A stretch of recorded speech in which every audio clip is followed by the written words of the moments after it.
question on the range of a function. First question, find the range of the function x square upon 1 plus x square. It is also given in NCERT miscellaneous questions. Unsolved. Last exercise. Here find the range. Range means क्या हो रहा है अपने पास? Second की value. Second means क्या हो रहा है? सपोज y, ये x और ये y की वैल्यू. जब x सॉल्व करते तो डायरेक्ट ही सॉल्व कर लेते अपन. y इक्वल टू ये x होता है. बट जब अपन y को सॉल्व करते तो ये वैल्यू को क्या करना पड़ता है हमें? In terms of x convert करना पड़ता है. तो then suppose y equal to F X हमने किया, पुट कर लिया, ऐसा सपोज किया. तो इस केस में क्या हो जाएगा? y equal to X square upon 1 plus X square. So y plus Y X square equal to X square. और इस वाले पार्ट को अगर y को अपन इधर ट्रांसफर करें तो ये क्या मिलेगा? Y X square minus X square equal to minus Y. So X square common, y minus 1 equal to minus Y. और X square equal to Y upon 1 minus Y. Means क्या किया हमने? इसको रिवर्स कर दिया तो पॉजिटिव हो गया. So x equal to root over y minus 1 minus Y. Means अपन को क्या करना है? इस केस में y की वैल्यू क्या क्या पॉसिबल है ये शो करना है, ये चेक करना है इस केस में. तो यही चीज आ गई, इसकी रेंज आ जाएगी. अब इस केस में देख रहे हैं कि which is defined for y belongs to R for any real number such that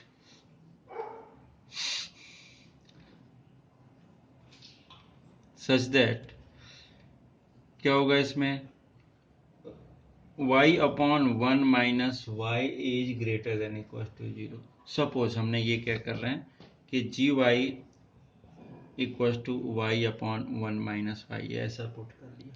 ये सोचा if g y equal to 0 so y equals to 0, but the given function is not defined at y equals to 1. ये भी दिख रहा है. तो इस केस में अगर देख रहे हैं अपन नंबर लाइन ड्रॉ करें तो ये क्या हो रहा है? माइनस इन्फिनिटी, ये प्लस इन्फिनिटी, ये 0, ये 1. मीन्स इस केस में हमारे पास 3 बाउंडिंग मिल रही है. मतलब एक ये मिल जाएगी, एक ये मिल जाएगी और एक ये मिल जाएगी. तो इस केस में अगर चेक करते हैं अपन इस फंक्शन, इस पर्टिकुलर की वैल्यू तो कैसी आएगी? फर्स्ट केस क्या हो रहा? Minus infinity to 0 first case में. सेकेंड केस कैसा हो रहा? 0 टू 1. एंड थर्ड केस जो बनेगा तुम्हारे सामने वो 1 टू इन्फिनिटी. अब इसमें चेक करो जी को, इस वाले पार्ट को कैसा मिलता है. फर्स्ट केस में कैसा होगा?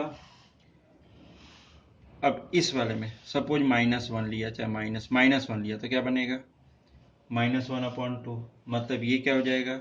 सपोज इस केस में अगर टेस्ट के लिए हमने यहाँ पर माइनस 1 यूज किया तो माइनस 1 अगर यहाँ पुट करते तो minus 1 upon 1 plus 1 means minus g y की वैल्यू क्या हो जाएगी?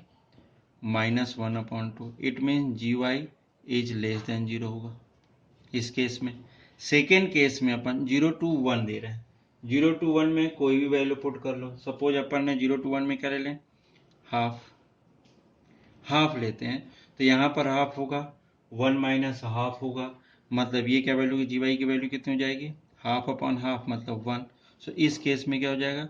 जी y is greater than 0. Third case इसमें देखें अपन 1 यहाँ पर अगर सपोज अपन ने 2 लिया, 2 के केस में थर्ड केस में लिया तो जब 2 यूज करते 2 upon 1 minus 2, 2 upon 1 minus 2 means ये क्या मिलेगा? माइनस 2. तो ये माइनस 2 हो गया. मतलब ये क्या हो जाएगा? G y is less than 0. मतलब ये जो केस मिल रहा सेकेंड वाला हमारा, इस केस में ओपन इंटरवल में अगर देख रहे हैं तो इसकी रेंज क्या होगी? 0 टू 1. तो इस कंडीशन में इसकी अगर अपन बात कर रहे हैं तो यहाँ पर लिख लेते हैं g y is greater than 0 if y belongs to 0 to 1.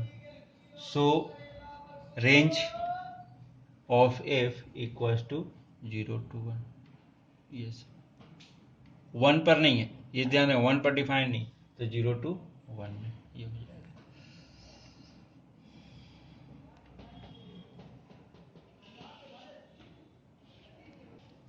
Next question, find the product of identity function and signum function. Let fx is a identity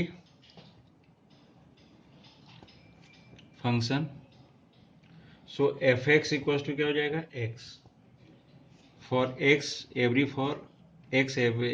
x belongs to R, means f such that R tends to R में define है ये। Second case, suppose gx is a signum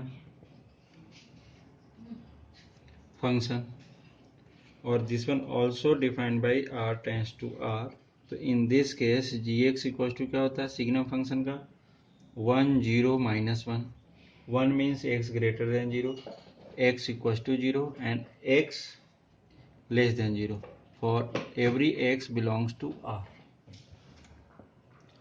so इस केस में हमें क्या prove करना है, find the product means fx into G X, ऐसा यूज करना है, f into G, f into G X, so it is equals to fx into G X, so it is equals to, अगर यहाँ देख रहे हैं तो क्या मिलेगा, इन दोनों को अगर प्रोडक्ट करें तो x 0 माइनस x और x is greater than 0, x equal to 0 and x is less than 0, means also written as x is greater than equals to 0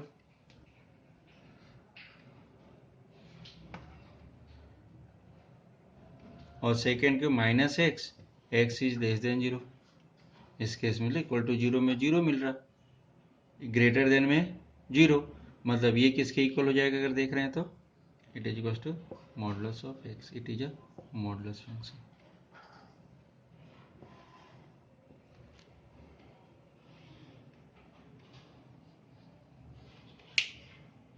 next question, let a 9 10 11 12 13 let f such that a tends to n be that defined by fn equals to highest prime factor of n, find the n। it is a NCERT exercise miscellaneous, last question है, it is a important question, find the range of f, function जो दिया उसका range find करना। First case here given a equals to 9 10 11 12 and 13, it is a and fx कैसे define है, अगर अपन देख रहे हैं f such that a tends to n, means a के थ्रू ये क्या है, नेचुरल नंबर, और एफ एन कैसे डिफाइन है, it is a highest prime factor of N, highest prime factor of N. अब सपोज अपन 9 की बात कर रहे हैं,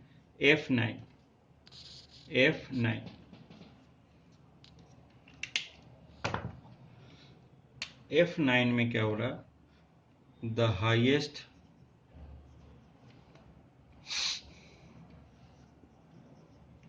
प्राइम फैक्टर ऑफ 9 क्या मिल रहा है अपने को, 3, सो it is equal first order pair 9,3, second f10 the highest prime factor of 10, it is equals to 5 into 2 मिलेगा, so here 10,5, third f11 highest common factor of 11, it is equals to 11, so here 11,11, next 12 f12, so it is a highest common factor of 12, it is equals to 3, prime factor लेना है तो क्योंकि 4 भी होगा तो 4 का 2 into 2 अपन use करते हैं, सो 12,3, और last one 13, so it is equals to और highest common factor of 13 equals to 13. So it is equals to 13 comma 13. So function is defined by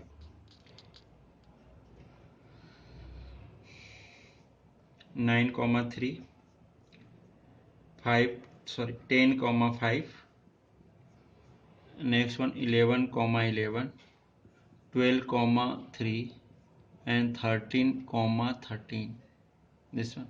So in this case क्या find करना, find the range of function. So range of function,